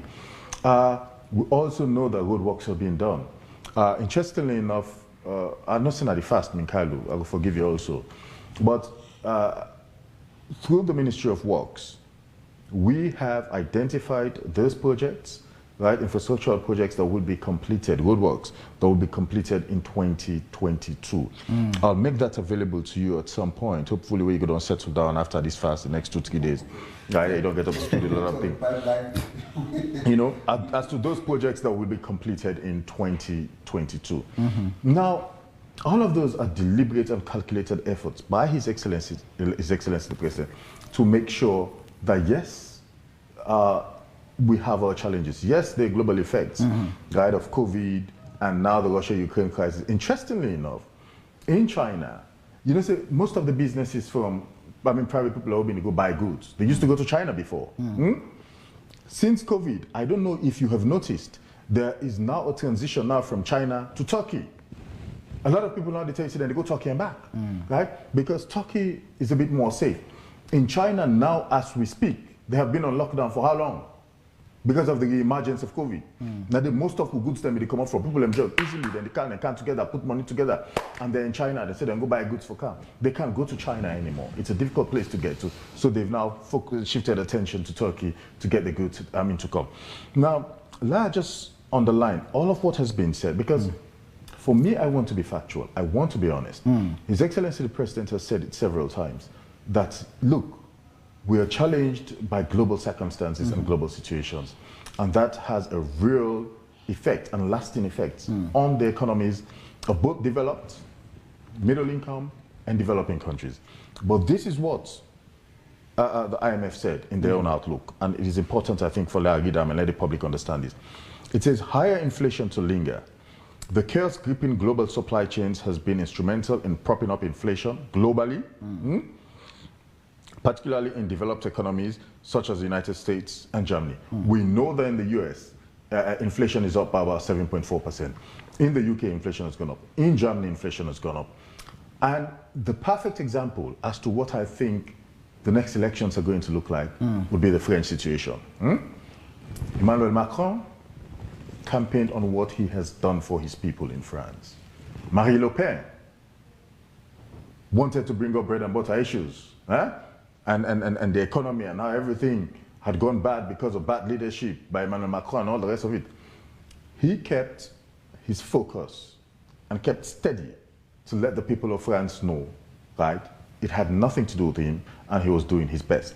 In the end, people saw through what the opposition was trying to say and said, no, look, we prefer Macron. And that's the case here. That, in a way, I think this election next year is setting itself up, right, along them parameters indeed, naturally. The opposition would like us to think that nothing has happened in this country, that all the global circumstances has nothing to do with us, and Sierra Leone is in a bubble on its own, not connected to any of those. Right? We like to think, and we have our records, that would go out and tell people and let people understand exactly what we have done. What we have done on education, what we have done on healthcare, what we have done on infrastructure, right? What we have done in making sure that we help to cushion the effects, right, of COVID and also the Russia-Ukraine crisis with the social safety net and many other forms of support that we have provided for vulnerable groups in this country. And I think at the end of the day, 4 years of President Bio, 61 years of independence. I can tell you now what gives me hope, Samuel, and I'll do that in 2 minutes. A few weeks ago, I traveled across the country, and it had something to do with agro-processing, agribusiness, and agriculture. So I have seen firsthand a young man in Kenema district who has a poultry farm producing between 13 to 15,000 eggs per day. You want to do those calculations yourself as to how many eggs we have on a weekly basis, and if you multiply that over a period of 12 months. What am I trying to say? I'm trying to say that slowly Sierra Leoneans are beginning to realize, thankfully with the leadership provided for by His Excellency the President, we're beginning to realize that we have to begin to grow our own food here in Sierra Leone. And that is why you see that poultry farm looking to expand, to get anything between 20 to 30,000 for them, yeah? And that would mean about 20,000 eggs being produced per day. At the moment right now, they're supplying 4 districts. They're supplying Kenema, they're supplying Bo, they're also supplying Kono, and they're also supplying Freetown. It means far less people are beginning to have the desire for imported eggs to bring into this country. Because as long as we're able to produce enough eggs now, yeah, people will stop importing eggs. Because those who would import eggs will find out that there will be no need for it. People will go for the one that they produce locally now. I went to Tonkolili district and met Jamje, who produces between 8 to 10,000 bags of rice on a yearly basis. He confidently said to me, "I'm a millionaire in dollars." And this is a private enterprise that he has embarked on. Right? All in a bid to fulfill and push forward the vision of His Excellency the President, so that we are self-sufficient. I have seen the same in Bo. I have also seen the same in Bombali district, yeah, with poultry farms and many other farms. Thankfully, the World Bank is providing the support, yeah, because they understand it's a vision of this government, right? And the leadership is being provided for by His Excellency the President. So amidst the challenges that we face globally, amidst what the naysayers are saying from the opposition party and what they would like us to think, when I traveled a few weeks ago to see the agribusiness sector and what it was doing and how it was in line with something that is close to the heart of His Excellency the President, it gives me hope. For example, Minkailu submitted that these things are not in reality. Some of these things, the enabling environment is not being created by government to allow private sector to thrive and champion the path towards a food self-sufficient nation and all of these things. So how then do you get these tangibles for the people to see and understand that these things are happening? Because if it's just about telling us, like they will tell you, it's rhetoric and we're tired. Interestingly enough, when I did go around these places, and it's a total of about 40, right, small and medium scale businesses that the support is being provided for through the agro-processing project, yeah, under the Ministry of Trade. And I'm sure you've interviewed Hinga before, and he's talked about, I mean, some of those projects in the past. Now, I'm not just saying things that don't exist, yeah? Maybe, to your point, I think we need to take more journalists there. But then also, when you take journalists, then they then come the reporter, then we begin to accuse the very journalists. Then say, no, you are being partisan. Not enough for the talk, but then they're not. But that's the role of the media. But that's sad also. And I think for me, I mean, the media has a role to play also, right, in giving out factual stories. What I'm saying is true and factual. 8 to 10,000 bags per year by Jamje, right? Over, in total, between Bombali and Kenema district, when you talk about the production of eggs, we have anything between 16 to 17,000 eggs being produced on a daily basis, right, in this country, because of the fall in we did, right, in Bombali and in Kenema district. Now, that goes a long way. It's more than a drop in the ocean for me. And I think it speaks to what our aspirations are as a government and the kind of leadership that His Excellency the President is providing. Now, if we continue to double those gains made, right, on Jamje, on the poultry farm, on the cassava, where they convert, right, value addition, right, on palmine that is being done in Kenema district. Those are things I saw firsthand. If they continue to go bigger and better, I mean, we can only say with all certainty that there will come a time in this country, and that is what we're looking forward to. You know, as you talk, there will come a time as in you this say country that, when just before I we'll bring in our those audience, Imran, with what Mikhail was saying, as you're saying that a friend in the UK just sent me a text message that yesterday he needed a tractor in Lunge. He couldn't find any, and he was so frustrated. Now, this is somebody who produces rice. Okay. And he also packages rice in, I think, 12 kg and distributes. So, and he is saying yesterday he needed a tractor but couldn't find any. And I'm aware that the tractors are being managed by the private sector. Yeah. Absolutely. So how does it work? I know that they're being managed by the private sector, but then I think locals in those communities also have their influences. I mean, paramount chiefs particularly, right? And so there is a system that was set up. I'm not fully aware as to what that system looks like, right? But then the paramount chiefs, I mean, have a say as to where those machines get to. Right. So I'm more than happy to get that contact number after this show and see how I could engage further and find out where the bottleneck is and see, I mean, whether we can resolve it. All right, let me run through some messages on Facebook. Ibrahim Jakama is saying, 4 years ago, we were paying school fees for our children. Today, we are no longer paying fees. Thank you, Mr. President. After you back. 4 years ago, my bank bridge, my Bailey bridge, were wooden bridges with only one lane access. Today, we have a metal bridge along the Mabang and Mabele River with four lane access. Not also Ibindi. Thank you, Mr. President. After you interesting. 4 years ago, Machaka and other rural areas were not having access to electricity. Today, access to electricity has been extended to these areas. Not also Ibindi. 4 years ago, access to international highway was nothing to write home about. Today, we have a sustainable infrastructure and project on the Liberia-Sierra Leone highway. Not also Ibindi. Okay. Amara Alpha is saying 4 years ago there was no 24-hour electricity in Freetown, but there is now 24-hour electricity in the country under the leadership of the New Direction government of President Bio. Ronald Georgestone is saying, like the motivational speaker Lubumba said, when the president talks of what is done but doesn't reflect the people's needs, then he is failed because the people must feel the tangible effect. So rather than reflect his political rhetoric was a wrong move in my humble opinion. We just thank God that these days his wrath is different from the day of our forefathers. Agatin Johnson is saying, Patrick is saying, hello people, then sit down, they eat pepper soup with fuck while the country is still on stagnation. 4 years ago, access to electricity in rural areas were nothing to write home about. Today, areas like Meshakavo, Edugu, Mambolo, Mange, and Okupa in the north, Boyamba Junction, Tayama, Sumbuya, Koibundu, and Sulima in the south, and Gorau, Boajibu. Okay, I think the names are too much, but he's saying this is more than any government has ever done in 4 years. All right, Abbas Abib Kokabangari is saying, well, there's no country in the world wherein the government can satisfy all vulnerable people. It's a civil society activist. There are millions of people in Europe and America with all the benefits and all the good policies still begging in the streets. All right, this is the first time in the history of the country we have free quality education for every school-going child under the leadership of the New Direction President Bio Alpha.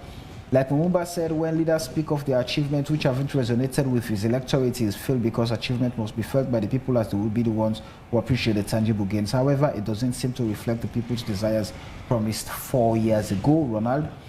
Presidents always have to cover his ministers' back. If they were doing their jobs, he would have concentrated on his real independence speech.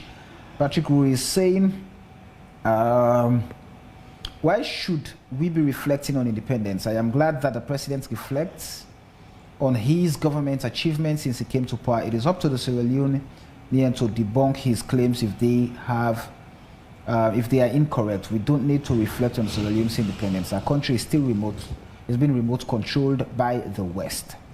Yoki Musa is saying, did you measure the electricity projects in my district, Kailau? All to now, we don't have any electricity in the headquarters town. Okay, Mohammed Fofana is saying, Imran, yes, the global issue is a fact. Let me narrow it to a reality. Energy increased. How? Because for McKinney, we were enjoying 24/7 electricity, but it's a year now we can't enjoy 12 hours of electricity. Freetown is chaos in that trajectory. Imran, where is Tumabum Rice? And how many ministers have harvested their farm? President Bio challenged them about. Okay, I'm going to take up most 5 more messages, guys. You have to forgive me. We'll have so many messages. George already said, Mr. Wise, can Imran tell us what Sierra Leone is buying from Ukraine or Russia in terms of basic commodities? Does Sierra Leone buy petrol and gas in Ukraine or Russia? With the COVID-19, the international communities poured a lot of money in Sierra Leone. What did this government do with that money? Osam Conte is saying, APC folks are not honest, neither happy with the good work of this government, no matter what President Bio does. But let me make this clear. If APC folks are thinking and hopeful of coming to power 2023, this is the biggest joke ever. President Bio is going to win with a landslide victory whenever elections are held. Mr. President, when these speeches are written, I would advise you get your aide to read it to you before actually reading it in public. My honest opinion, because they are letting you down, sir. That's interesting. 3 more messages. Ronald Breastford Ignatius Georgetown is saying Sierra Leone cannot compare its GDP to non-America or Europe because they have a better and advanced economic structure that Sierra Leone can never equate to, despite the economic hardship facing all the countries globally. We have to see that these countries have safety measures to cushion their economies, whereas in Sierra Leone, because of mismanagement and lack of economic structures like manufacturing and exporting, in boosting our reserves, are some of the reasons we shouldn't be comparing Sierra Leone's economy to that of Europe or North America. It makes a mockery, as we are not in the same league. Parents are paying school fees. If parents are giving monies to their children for lunch and transportation, is that not school fee? Buying books, bags, and all other school materials, is that not school fees? Alimami Mark Kabu is saying that. Salon politicians, them not joke. Small country with 8 million people, over 16 precious minerals, nothing to show for. Final message I will take. Fortunately, guys, we have so many messages. But like I mentioned earlier, time will never permit us to go through all of the messages. So, Osam Jojo Yambo is saying, me today, I'm not going to save it. Okay. Let's go to the way we go save it today. Amado Kuruba is saying the agribusiness grants that the government spokesman is talking about was only available to pauper supporters. I am an owner of a poultry farm in Cambia who applied for the said grant. Government ministers visited my farm twice without promises only to not get the loan because I was seen as one that will not pay kickback to the loan. Sad state. All right. Sorry, guys, I have to hold the messages. That time is not our best friend. We have to wrap up the program. So, Marcos, with all of the submissions we've made, what do you consider the informative way forward to fixing Sierra Leone's economic challenges? Yeah, we have made our various submissions. We've listened to the audience, and there is a mixed bag of facts being submitted. And we've been in this for some time, for quite too long now. You agree with me that our political leaders have failed us, you know? Our political leaders have failed us. The Bio government has failed us. The former government failed us as well. Because most of the things that we are bringing to light, we couldn't have brought them to light at this particular period. Right. If we are faced with electricity problem, we are faced with water issues, we are faced with hardship, poverty, and all that, we could have gone past that. But because the politicians that we have not done what should have been done, that is why we are caught in a web of difficulties. However, the essence of this particular meeting here is to actually look at the Bio speech in terms of independence and some of the claims that he made, self-claimed, that have been subjected to levels of criticism, you know, because that is not to say that most of what is said, there is no iota of fact in them.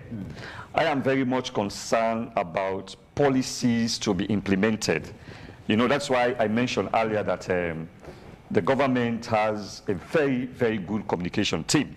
Now, if you find out that when the former government left, the economy that was left was about $500 million plus dollars. And this government has raised it up to 700 million. But the question now is, this government has gone into more debts. So at the end of the day, when these debts are taken, we resonate to nothing. So it's like we have not done anything, you understand? So this is the situation. And also the speech, to me, you know, it's more of rhetorics, platitude of litanies of failures, as a matter of fact. Because if we say we have done this, it should be reflective, right? But if it's not reflective, that is saying that the eyes is not itself, but by the reflection of some other thing. Because when you go out, these are the things we see with our eyes, you understand? If we talk about free quality education, you understand? Yeah, the free quality education is there, you understand? But the fact is, the ingredients, right, that should be there are not there. You look at teachers, say for example, I was displaced from job 4 years ago, but prior to that time I've been a teacher. And I want to assertively say I left footprint in the side of history in teaching. I could have gone back to the classroom if at all the classroom is encouraging, you understand? But look at teachers.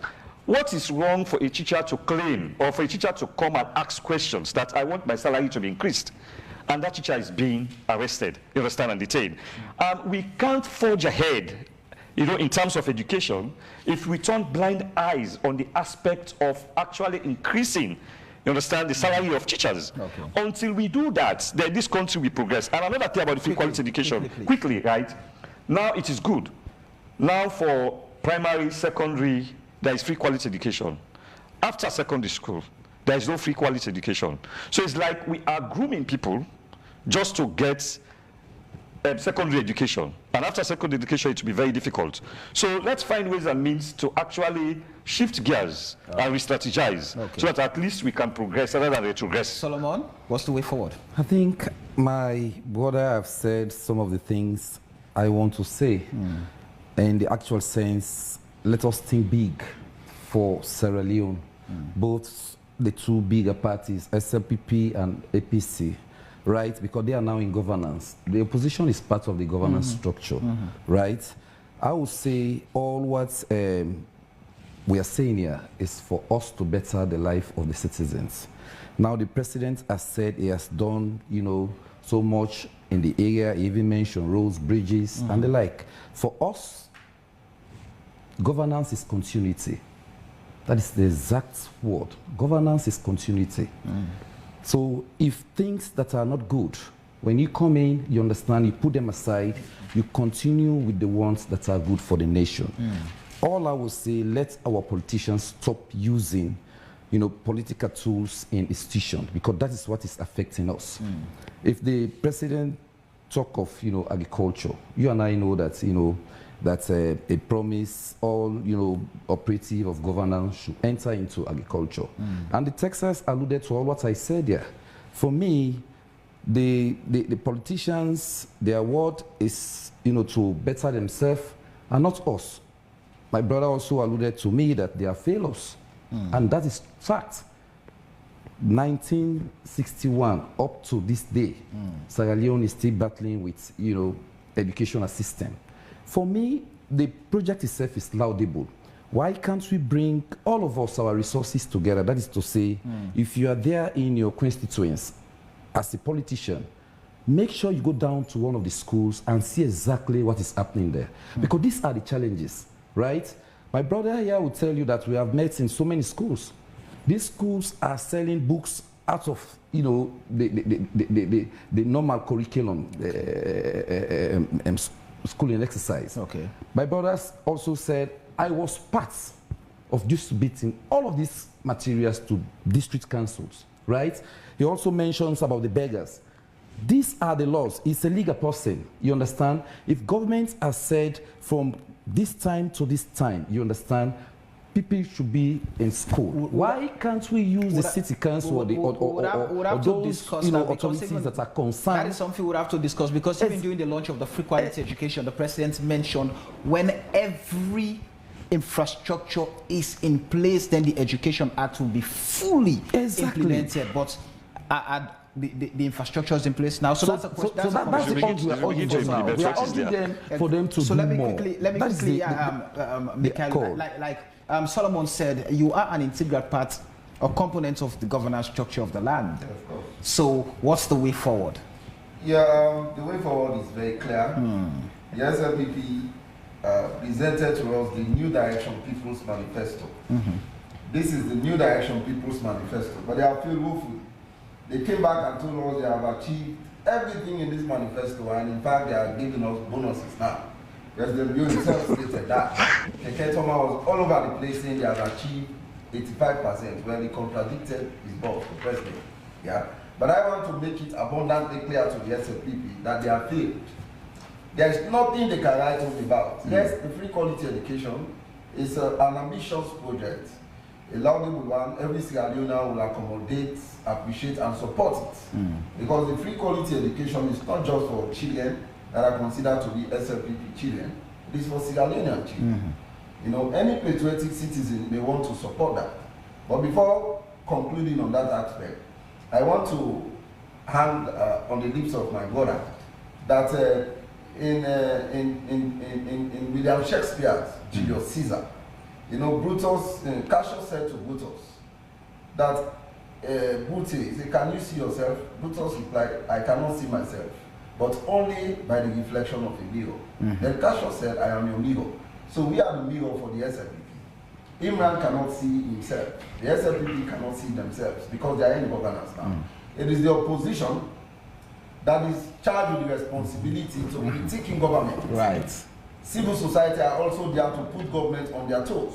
So government now have the responsibility to take some of the concerns that are being raised by other political parties who are supposed to be partners in development. We should not only be there to criticizing government, pulling them down, but we even provide solutions. I have provided a number of solutions to the SLPP government. For example, I don't want my brother Imran to rely on the victory of Emmanuel Macron in France. I was talking about scenarios. Yes, I don't want you to rely on that and make that comparison. He won at the first ballot 66.1% on the 7th of May. The rival, Le Pen, lost because she's a racist, considered to be a racist.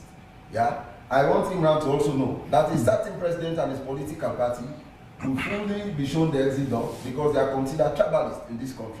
So don't worry. All right. Come June, we are going to show you the exit door. All right. Now, I am yet to conclude, Imran. Please. You have a minute. We don't have time. You have the president said in just 4 years, we have expanded energy access and provided electricity to more towns and villages. Somebody just said he's in Kailam. He's yet to see the reality on the ground. I tell you, we are constrained with electricity in this country. He spoke about the effort they have also made in terms of providing water. The constraint is too much. Jelly camps all over the city. People are constrained for pure drinking water. And these are facade. The president must not be making statements that are considered to be untrue. He's the fountain of honor. Thank you. The first gentleman for crying out loud. Thank you, Mikhail. Let us be clear on that. Thank you, Mikhail. Imran, quickly. So I'll touch on two things as I round up very quickly. One has to be on water and electricity, just broadly. I remember back in my days when I was going to primary and then secondary school. In secondary school, I mean, St. Edwards, by the way, Samuel. I've been used to go get water. Right, secondary school, Form 1, Form 2. Right, I would either do it at weekends, Saturdays and Sundays. So we've been doing it in turns, me and my brother. Right, and then I've been getting other cousins that we now. So water has been a perennial problem in this country. So can we continue to be in that? No, let me get to my point. Let me get to my point. Yeah. Go ahead. No. I am in my mid-40s. Yeah, so I'm not young anymore. For the longest time, I know water has been a challenge in urban areas and even more so in rural parts of this country. Is it true that we have made progress?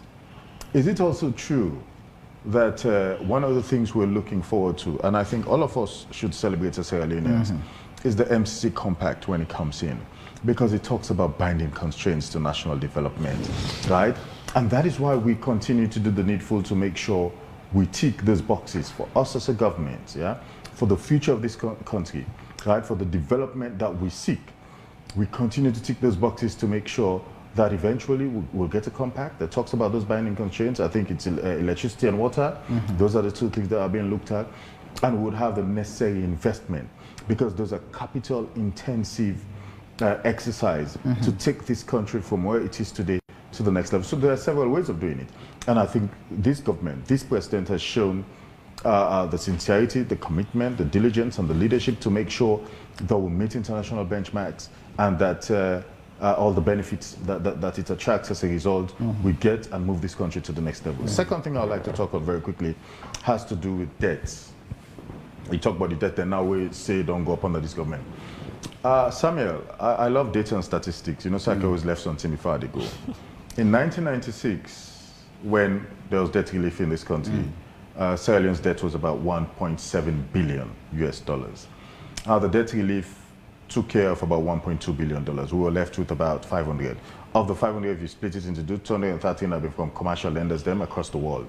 Now, every single country that had debt relief at around the same time we had ours, don't add more debts. Yeah? My point is this. No developing country, 99.9% of developing countries will do budget, right? It is done based on revenue, based on taxation, based on, exports and all the rest of it. But then there's also a budget gap, right? And that budget gap has to be funded. So you begin to look to external, for external sources, right, of revenue for make sure you meet your expectations on a yearly basis. That is something that is quite normal. And some of them debts, and they will pay now in this country. Interestingly enough, we have been paying for about 40 years now. I will tell you, I will give you a perfect example. In 30 seconds. Now on that note, the Freetown City Council that was launched, opened, right, some months back, was a loan, $54 million from Exim Bank in Korea, yeah, at 0.01% interest. But I'll tell you the payment plan now. For these 15 years, there's a hiatus. You don't have to pay anything. The state Sierra Leone not pay anything. And then when we start to pay after 15 years, we're paying for a period of 25 years at 0.01% interest, plus the principal loan, which is about $54 million US. Now, if you add 25 plus 15, that's 40 years. So successive governments will be paying the loan for this Freetown City Council. And so debts and loans and the economy and budgets are complex things. Right. It's not as simple as we make, they don't go out these are things I think, Samuel, I would urge, right? And that would be the note I'd like to end on. Let us have a session with economists, right, to talk about loans and debts and budgets and economics, right? So that law not just the Kangi layman's view and interpretation. All right. Thank you very much, Imran Silla. Thank you very much, Solomon Sundu. Thank you very much, Alhaji Marcos Bangura. And thank you very much, Mikaelu Kuruma. And this is where we end tonight's program. Thanks to all of the gentlemen we've had in the studio to discuss the President's Independence Day speech. Many thanks indeed to all of you, our viewers, our listeners, and our followers. In case you miss a part or a whole of this show, a repeat comes up on Thursday, 10 p.m. And but up next is our AYV Primetime News. The show has been AYV on Sunday. My name is Samuel Wise Bangura, and on behalf of AYV, wishing all our Muslim brothers and sisters out there, including the Chief Executive Officer of the Africa Young Voices Media Empire, Ambassador Afoni Navo Jr. Well, happy. Yes, Mikailu. Yes, Mikailu is part of the crew. Happy Eid Mubarak. Happy. We hope that you guys get the blessings of the holy month of Ramadan. Many thanks and take care of yourselves. Till next time. Cheers.